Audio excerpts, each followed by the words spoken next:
Buongiorno mes petites stellées. Ça fait 3 fois que je refais la vidéo, j'espère que cette fois c'est la bonne. Et oui, alors je vous disais tout à l'heure, et j'ai été obligée de fermer la fenêtre parce qu'il y avait énormément de bruit. J'avais presque terminé le premier enregistrement quand je reçois un texto: «Votre colis n'a pas pu être livré». Donc j'arrête la vidéo et j'ai oublié que quand on arrête la vidéo en cours, on ne peut pas y revenir dessus.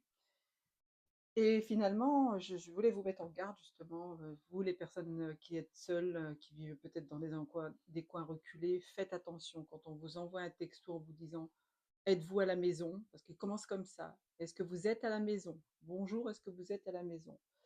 et bah, tu réponds: «Vous êtes qui quoi, hein? Voilà, dites-moi qui vous êtes» et là tu reçois: «Je suis le facteur, je n'ai pas pu, non, je suis le livreur, j'ai pas pu vous déposer votre colis dans la boîte aux lettres, il est trop gros». Alors, vous réfléchissez, vous dites: «Attends, mais j'ai pas commandé de colis déjà, ou j'ai commandé un colis, mais en général, c'est pas comme ça que ça se passe». Donc là, on vous envoie un lien et puis vous allez sur le lien, puis là, vous remplissez, vos prénoms, nom, adresse, téléphone et cetera et cetera et vous reprogrammez soi-disant une nouvelle date. Moi, je suis allée reprogrammer la nouvelle date sans répondre et là, on me dit: «Une erreur est survenue». Bah oui, j'ai répondu au mec que j'étais là, donc il s'est dit: «Bon, bah, celui-là, il est un peu en vacances ou celle-là, elle est pas en vacances» et du coup, bah, c'est une arnaque. Alors attention, attention quand vous recevez des textos, ne répondez pas si vous ne savez pas qui c'est. Éliminez tout de suite, peu importe. Si c'est quelqu'un qui vous connaît, il vous rappellera, il vous enverra un nouveau message. Mais, ils sont à l'affût, alors surtout en ces périodes d'été, franchement, faites attention à vous. Alors, aujourd'hui, on est le 11 juillet et je vais utiliser Ganesh, 11 juillet 2025. Je ne me trompe pas, jeudi 11 et je vais utiliser donc le murmure de Ganesh. Ce matin, je me suis levée, je me suis dit: «Tiens, je vais, utiliser, cet oracle-là». C'est ce qu'on me mettait, sous les yeux et puis j'ai été contre. Je suis allée en chercher un autre. Le premier, je l'ouvre, je dis: «Bah non, je n'ai pas envie de parler de ce sujet-là», donc j'ai refermé, puis j'en ai pris un autre, alors lui, il m'est carrément tombé sur les pieds. Je dis: «OK, bon, alors c'est vraiment le premier qu'il faut que je prenne», vous voyez? Ça s'appelle du bon sens, de l'intuition, bah, je sais pas, mais en tous les cas, c'est Ganesh qui veut vous parler, donc j'ai sorti sa petite figurine, hein, que j'ai ramenée de Thaïlande et qui m'accompagne au quotidien. Alors Ganesh, le dieu éléphant.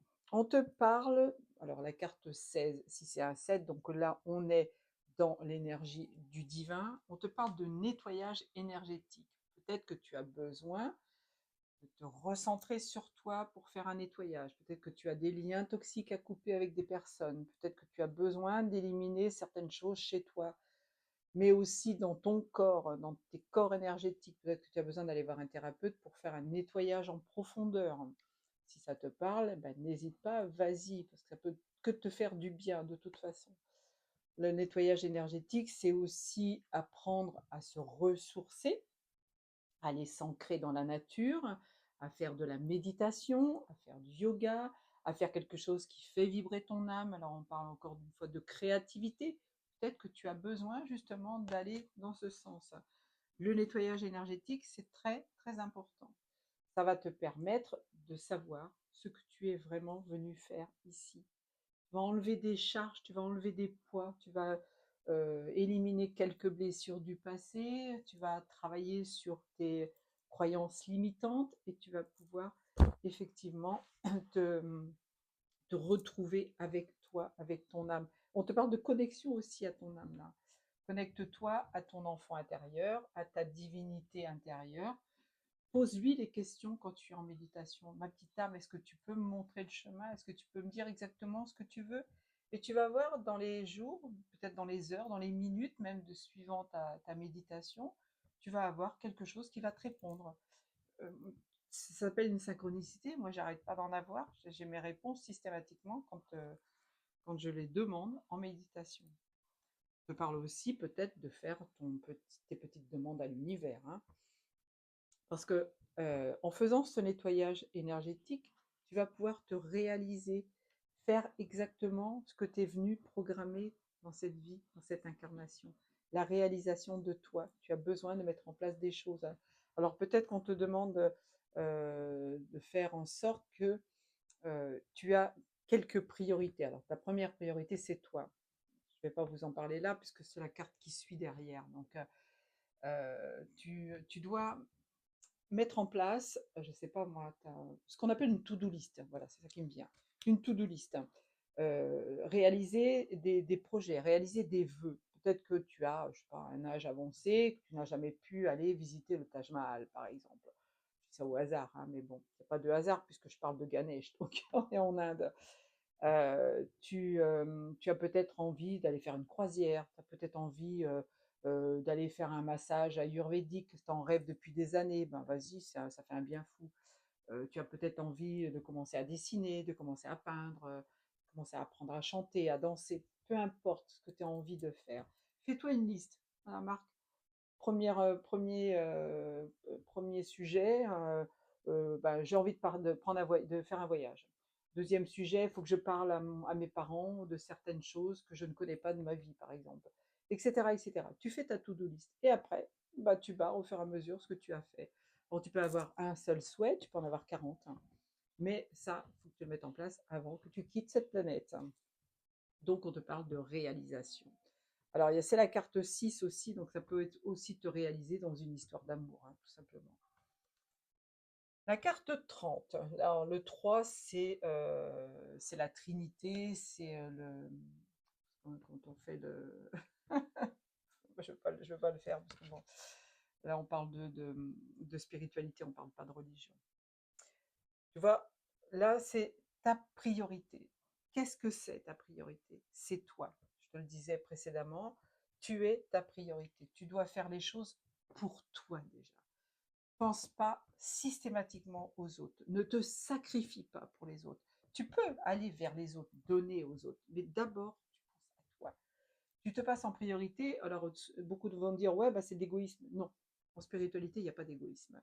Si tu prends soin de toi, si tu prends soin de ton corps, si tu prends soin de ton énergie, tu fais ton nettoyage énergétique, que tu es dans la réalisation de toi, tu vas aider le collectif, puisqu'on est tous reliés les uns aux autres. On est tous liés aux animaux, aux végétaux, aux minéraux, aux humains.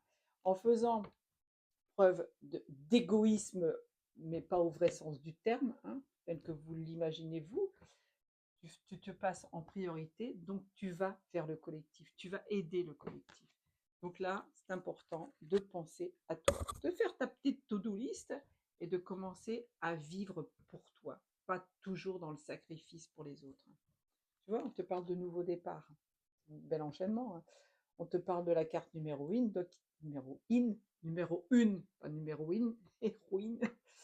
Non, non, on parle pas de ces choses-là ici. Le nouveau départ, c'est quoi? Bah, c'est prendre du temps pour toi, encore une fois. Encore une fois, on te parle de faire ton nettoyage, de réaliser ta to-do list, te passer en priorité pour que tu puisses avancer sur ton chemin et aller vers quelque chose de nouveau. Alors peut-être qu'il y a une rencontre, hein, peut-être qu'il y a une réalisation avec le 6, hein, qui se fait. En tous les cas, on te parle de nouveau départ. Tu as quelque chose à mettre en place dans ta vie pour un nouveau départ. Ça peut être dans une vie amoureuse, ça peut être de déménager, ça peut être de changer de travail, ça peut être de faire une formation, ça peut être de commencer à voyager, peu importe, hein. Écrire un livre, que sais-je. Avec la carte 40, on te parle de stabilité. Là, le 4, c'est la stabilité, hein. Tu es bien assis. Bah ouais, parce que tu vas vers une quête spirituelle, là. La spiritualité et la religion, c'est deux choses complètement différentes. La religion, c'est des dogmes qu'on nous a inculqués, là, quand on est arrivé sur cette terre, en disant, voilà, il y a les juifs, il y a les arabes, les musulmans, pardon, il y a les chrétiens, les bouddhistes, ça va, quoi, hein. Moi, je suis pas dans ces trucs-là. Par contre, la spiritualité, c'est toi, avec ton être intérieur, hein. C'est toi en connexion avec le reste du monde. C'est toi qui fais du bien, qui te fait du bien pour pouvoir faire du bien aux autres. C'est toi qui évolues sur ton chemin de vie. Donc, ce que tu es venu incarner. Je suis désolée, je bouge la table et à chaque fois, ça veut bouger le téléphone. Donc, tu es en période de quête spirituelle. Tu as besoin de savoir qui tu es, pourquoi tu es là, pourquoi tu es incarné, pourquoi tu vis certaines situations, pourquoi tu évolues alors que, pourquoi tu n'évolues pas, par exemple, alors que tu aimerais évoluer? Bah, peut-être que tu as un travail à faire, encore une fois, sur un nettoyage énergétique. Alors, quand je dis nettoyage énergétique, c'est pas de prendre une brosse et de te reluire la couenne, hein, c'est pas ça, hein. C'est faire un travail avec un thérapeute ou aussi avec des vidéos que tu vas pouvoir trouver sur YouTube, apprendre à t'ancrer, apprendre à faire de la méditation. La méditation, c'est encore une fois très important. Dans la méditation, tu vas trouver des réponses et tu vas enfin comprendre ce que tu es venu incarner. Tu rencontres des gens qui vont te faire travailler des situations. Si c'est le moment de tout arrêter, ben, c'est que voilà, ça se termine et qu'il faut passer à autre chose. Donc, aller vers un nouveau départ. Je revenais un petit peu en arrière, là, j'espère que je ne vous perturbe pas trop. Non, j'espère pas. Je souhaite ne pas trop vous perturber. La 41, 41,5, on te parle de changement, mais on te parle d'appartenance. Eh oui, peut-être que tu appartiens à une famille spéciale, tu sais, à une communauté, par exemple, les Feuges avec les Feuges, les Rebeux avec les Rebeux, les Français avec les Français, les Chinois avec les Chinois. Là, on te dit stop, hein, on te dit stop. Tout le monde a sa place sur cette terre, hein, et on doit tous effectivement être les uns avec les autres. Je sais qu'il y a quelques personnes un peu racistes qui vont pas comprendre ce que je leur dis, mais sache que on a tout fait pour nous diviser. Et c'est justement en faisant toutes ces religions qui nous ont divisés. Alors, je respecte tout le monde, hein, je n'ai rien ni contre les Arabes, ni contre les Juifs, ni contre les ceci, ni contre les cela. Je vous aime tous, hein, mais sachez que la spiritualité, c'est un cran au-dessus. Je dirais même 10 crans au-dessus. Et là, avec les religions, on vous envoie des croyances limitantes qui finalement bah, ne sont pas très bonnes, quoi. Je m'arrête là parce que sinon je vais me faire des ennemis. Avec la 45, la 5 et 4, 9, on te parle d'une fin de cycle, on te parle de prospérité. Tu dois faire tes demandes à l'univers pour pouvoir t'aider à payer une facture. Alors, j'entends souvent dire les gens, ah ouais, bah moi je demande sans arrêt, j'ai rien, quoi. Je suis dans la crotte et j'avance pas parce que bah, l'univers il m'entend pas. Bon, déjà, si tu fais tes demandes de cette manière-là, tu peux être sûr que tu vas rien avoir. Il faut être dans le lâcher prise, il faut être dans la confiance, il faut avoir la foi. La foi, je ne te parle pas de la foi religieuse, encore une fois, la foi dans la spiritualité, la foi dans le fait que tu es là pour quelque chose, tu es accompagné de ton, de ton Père créateur, hein, qu'on appelle le divin, qu'on a transformé hein, en toutes sortes de personnages, chacun a sa religion, chacun a son personnage, il n'y en a qu'un, c'est unique. Donc, si tu ne demandes pas de la bonne manière, tu n'auras pas cette prospérité. Alors, je vais lire le petit livre qui correspond. Peut-être que je vous ai dit des bêtises, hein, j'en sais rien.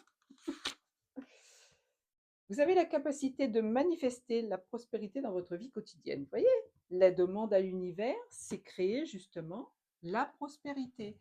Si vous êtes là en train de dire oh là là, je gagne pas d'argent, je suis pas bien, tu peux pas avancer. Je vous ai dit ça, il était 13h31. Encore une synchronicité. Ganesh vous invite à mieux considérer ce que vous désirez en ce moment, car ces désirs sont à votre portée. L'univers conspire pour vous aider à réaliser vos aspirations et le comment se réglera sans effort. Voyez, plus vous allez être en synchronicité avec l'univers, avec le monde spirituel, avec le monde céleste, avec la connexion à Gaïa, qui est la conscience de Terra, la terre sur laquelle vous vivez, tout se réglera sans effort. Ganesh vous offre ses bénédictions, chance, amour et nouvelles perspectives pleuvent sur vous. J'appellerai après. Soyez par conséquent extrêmement clair et précis sur vos intentions. Une fois que vous avez identifié vos désirs, Ganesh travaillera à franchir tous les possibles obstacles, résister à la tentation de tomber dans l'auto-indulgence. Je vous ai parlé tout à l'heure de faire votre to-do list. Qu'est-ce qu'il vient de vous dire? Une fois que vous avez identifié vos désirs, faites-la, cette to-do list. Où est-ce que j'en suis? Vous êtes dans une excellente phase d'affluence, mais cette période ne durera pas éternellement. Alors assurez-vous d'en profiter et d'agir dès que l'occasion se présente. Votre détermination triomphera de tout. La loi d'attraction travaille en votre faveur. Une fois, demande à l'univers, c'est la loi d'attraction. Il y a une façon de demander, ce n'est pas s'il te plaît, univers, file-moi 100 balles pour que je puisse payer mes factures. Ça, on oublie. Hein. Plus vous offrez ce que vous souhaitez pour vous-même, plus vous êtes susceptible de le recevoir. C'est l'échange, c'est le donner pour recevoir. Si vous avez besoin d'argent pour finir une fin de mois difficile, mais que vous passez à côté de quelqu'un qui vous tend la main, et là je vous dis ça, il est 15 minutes 51, et que vous détournez le regard, sachez que dans cette personne qui fait la manche au quotidien, il y a le divin. Vous avez tous le divin, vous êtes une fractale du divin. Si vous refusez de venir en aide à quelqu'un qui vous tend la main, vous ne pouvez pas recevoir. C'est pas possible. L'univers va vous zapper, ça c'est une évidence. Donc plus vous offrez ce que vous souhaitez pour vous-même, plus vous êtes susceptible de le recevoir, même lorsque ça vous semble impossible. Le champ de manifestation de ces possibilités est infini, qu'il s'agisse d'amour, d'argent, de réussite ou de bonheur. Le flot des bénédictions de Ganesh est continuel. Toutefois, leur réalisation n'est pas toujours immédiatement visible. Je vous ai dit, vous n'allez pas avoir systématiquement ce que vous voulez. Vous allez avoir des petites épreuves à traverser peut-être. Gardez la foi, je vous dis. Bonheur et bénédiction vous sont toujours offerts. Les événements et les situations de la vie sont des manifestations extérieures, hors de votre contrôle. Le véritable bonheur et les bénédictions que vous recherchez, eux, résident en vous, dans votre âme et dans votre cœur. Avez-vous compris ce que je viens de vous dire? Bon, la musique a changé de tempo, c'est rigolo. Le livre du bonheur. Je suis présent à moi. Je me laisse aller à la rêverie. Je suis attentif à laisser de l'espace pour rêver aux autres et surtout aux enfants. Le développement de la vie intérieure, y compris les fantasmes et les rêves éveillés, font partie des choses les plus constructives que puisse faire un individu en pleine conscience. Voilà, on vous parle bien de la loi d'attraction.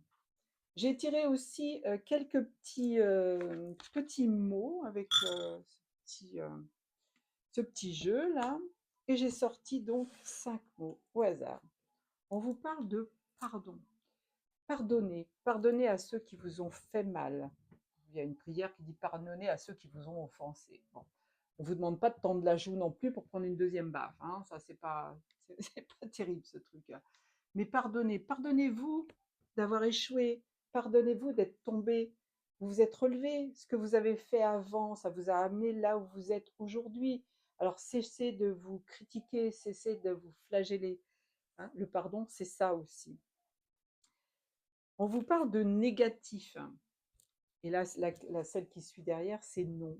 Ne soyez pas négatif. Soyez toujours positif. Ne pensez jamais que tout ce que vous faites est négatif. Au contraire, vous avez des embûches, ce sont des leçons que vous êtes venu apprendre. Vous rencontrez quelqu'un qui vous fait du mal, c'est une leçon que vous avez à apprendre. Donc acceptez la situation, soyez dans la résilience et passez à autre chose, tout simplement. Voilà, suivez votre chemin. C'est magnifique. Votre chemin, c'est un nouveau départ. C'est quelque chose de neuf que vous devez rentrer dans votre vie. Et alors, quand je vous parlais de quête spirituelle, j'ai ressorti le mot spirituel. Donc, soyez en accord avec ce que vous êtes réellement, ce que vous incarnez. Vous, vous êtes un véhicule terrestre, vous avez une âme à l'intérieur de ce corps, et cette âme, elle a besoin d'aller quelque part. Elle vous le fait savoir tous les jours. Vous n'êtes peut-être pas suffisamment attentif. Donc là, réveillez-vous, s'il vous plaît. Passez dans le spirituel. Je vous fais plein de gros poutous et je vous dis à domani. Ciao, ciao. Ti amo.